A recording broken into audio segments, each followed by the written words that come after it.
एक राजा के राज्य में सभी लोग एकादशी का व्रत रखते थे।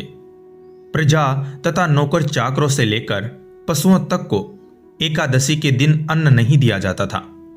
एक दिन किसी दूसरे राज्य का एक व्यक्ति राजा के पास आकर बोला, महाराज कृपा करके मुझे नौकरी पर रख ले।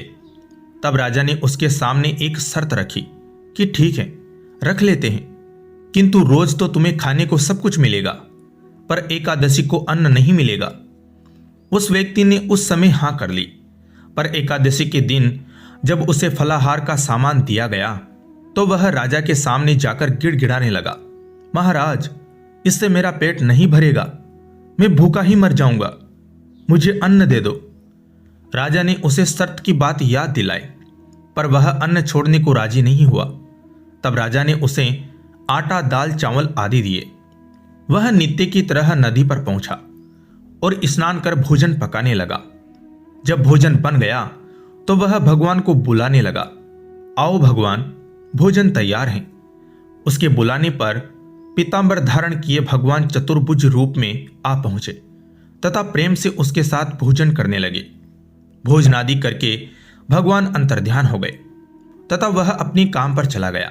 15 दिन बाद अगली एकादशी को वह राजा से कहने लगा कि महाराज मुझे दुगना सामान दीजिए, उस दिन तो मैं भूखा ही रह गया।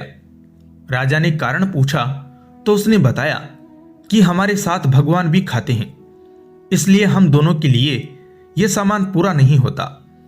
यह सुन राजा को बड़ा आश्चर्य हुआ।